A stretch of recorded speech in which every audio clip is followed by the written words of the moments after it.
Welcome to NYC Now, your source for local news in and around New York City from WNYC. It's Friday, November 7th. Here's your morning headlines from Michael Hill. Governor Kathy Hochul is calling on SUNY students to take action against hunger as the federal government shutdown approaches 40 days long. She's urging all 500 members of the Empire State Service Corps to volunteer at food pantries today. The statewide push comes as a federal shutdown threatens food assistance for 3 million New Yorkers. The governor says no one should go hungry because of dysfunction in Washington. The Service Corps is New York's largest AmeriCorps program. It's made up of students from 45 campuses across the state. ICE is running social media ads aimed directly at NYPD officers, urging them to jump ship. WNYC's Charles Lane has more. ICE's new recruitment push promises NYPD officers more respect and up to $50,000 in bonuses. The ads hit on concerns about incoming Mayor Zoran Mamdani, who has pledged stronger police oversight. Former NYPD officer Jillian Snyder teaches at John Jay College. They don't want to work somewhere where they think everything they do is going to be scrutinized, everything they do is going to be criticized, everything they do is going to be interpreted through a really negative lens. Schneider says that signing bonuses are rare in law enforcement.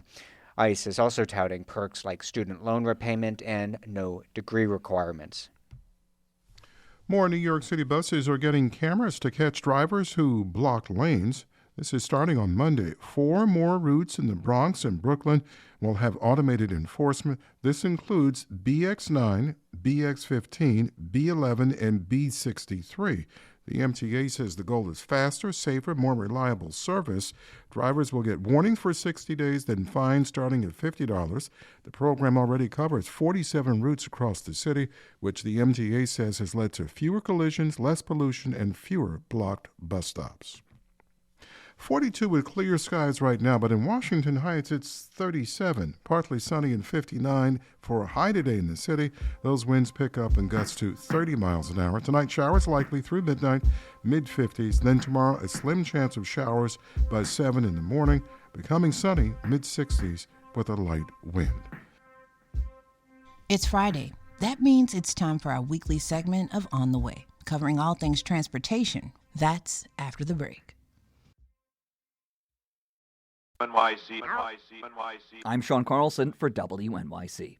It's time for On the Way, our weekly segment on all things considered, breaking down the week's transit news. Joining us is WNYC's transportation reporters Stephen Nesson and Ramsey Khalife, and editor Clayton Guza. Transit played a central role in this year's mayoral election that just wrapped up this week. Mayor-elect Zoran Mamdani made buses a key part of his campaign. Here he is repeating his pledge during his victory speech on Tuesday. We're going to make buses fast and... So in this segment, we've all pointed out time and time again, right, that New York City's mayor has a lot of power to make buses fast, maybe not so much power to make them free. Ramsey and Stephen, you two were out in the field on election night. What did Mamdani supporters say about his bus plan? I was posted up at the watch party in Queens with Make the Road New York, which focuses on immigrant rights.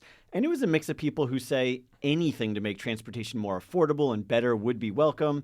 I think there was a healthy dose of realism about who controls the MTA, but most folks agreed free buses is an important and worthwhile goal to pursue. Mm-hmm. One of the folks there was 42-year-old Diane Ramirez. She's a public school teacher. She canvassed for Mamdani and says she doesn't want to put pressure on him, but yeah, she expects free buses. We're able to do the Staten Island Ferry, for example. That's free transportation. We were able to provide free buses during COVID. New York City is the municipality that brings in the most money. So I just feel like these are things that can improve the quality of life of a lot of New Yorkers. Of course, as we've reported, there are millions of bus riders and considerably fewer ferry riders. Yeah. And I reported during election night at a community center in Kensington with Mamdani's Muslim and South Asian voters. But the thing that most excited them for his mayoralty is not that he too is Muslim and South Asian, but that his policies to help address the affordability crisis. Interesting. So I spoke with several attendees, and the policy I kept hearing about is this free bus program. One supporter told me that Mamdani maybe has a new style of governing, of leadership. They said he has the power now, and he'll make housing more affordable and buses and childcare free. People are really pushing and rallying behind this. Okay. I mean, of his 4 main campaign pledges, this might be the hardest one to execute. Hochul's largely signed on to childcare, at least politically. Rent freeze can happen through the Rent Guidelines Board. They may be complicated, but it's something that he feasibly could do. The free grocery store pilot is a relatively small initiative. Free buses is going to cost at least $700 million, and he doesn't. And the MTA is a state-controlled agency. The MTA is poo-pooing it. Jano Lieber last week was saying, hey, it might cost even more than $700 million. It could cost up to $1 billion a year. So they'll need to find money from the city budget or from new taxes that have to be approved from the state to replace that revenue. There's also the problem of the MTA's so-called bondholders, right? The MTA takes out debt to pay for transit improvements and construction, and it pays it back with mass transit fares.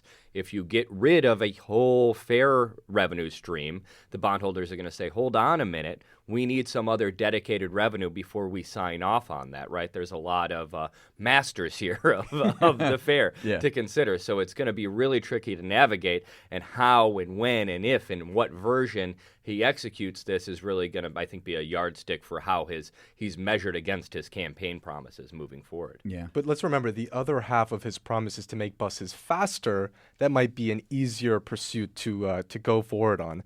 So in order to get rid of the fare payment, you would maybe contribute a couple minutes to people of saving of time getting on the bus, getting off of it. But the real change really lies in adding more bus lanes or dedicated busways.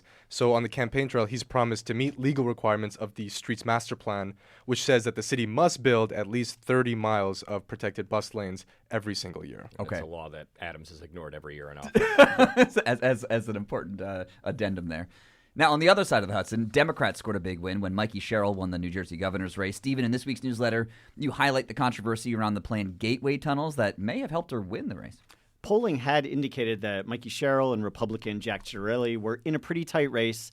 Ciattarelli had the backing of President Trump, and then Trump started trashing the Gateway project. Right. Remember, on the first day of the shutdown, him and his budget director threatened to cut funding for infrastructure projects, and then Trump just upped the ante by saying Gateway is terminated. And for Ciattarelli, it kind of put him in a tough position because he totally backed Trump, but here's the president trashing a project that would really help New Jersey residents. Mm-hmm. The morning after the election, Sherrill credited her support of Gateway as playing a role in her win.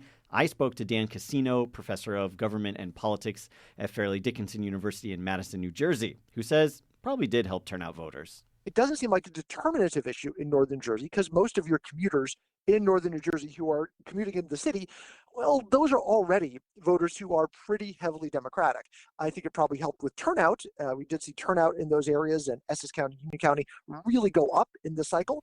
He says voting totals were up 20% compared to 2021. Right, and just to define this again for everybody, I mean, this is one of the, if not the biggest public works projects in the country, and it took a long time to get here. I mean, this is the first new set of train tunnels between New York and New Jersey since Penn Station, the Pennsylvania Railroad, built those old tunnels in 115 years ago. Yeah. It's a $16 billion job, which isn't just to build the new tunnels, but to then use those to close the old ones, which were damaged in 2012 during Sandy, and repair them. It's a crucial link, not only redundancy, but potentially adding more service between New Jersey and New York. But it's not just for riders. I mean, all this money is going to go towards building trades, labor, companies. It's an economic boon. And I don't know if you know this, but there's a lot of construction workers in New Jersey who might be interested in having those jobs. And when they hear Trump trying to threaten it in the middle of an election season, yeah, that could be a deciding factor for some. Maybe it didn't decide the race, but it certainly helped juice the numbers. I mean, Sherrill did win by a healthy margin. Remember, we wouldn't even be talking about this if Republican Governor Chris Christie hadn't pulled the plug on a similar project called ARC in 2010. Just a reminder, elections have consequences. Sure do, yeah. That's WNYC Stephen Nesson, Ramsey Khalife, and Clayton Guza. You can stay in the know on all things transit or ask a question of your own by signing up for our weekly newsletter at gothamist.com/on-the-way. My friends, thanks so much. Thank you, Sean. Thanks, Sean.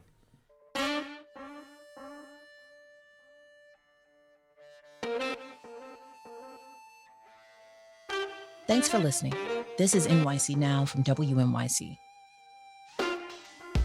Catch us every weekday, 3 times a day for your top news headlines and occasional deep dives. And subscribe wherever you get your podcasts. More soon.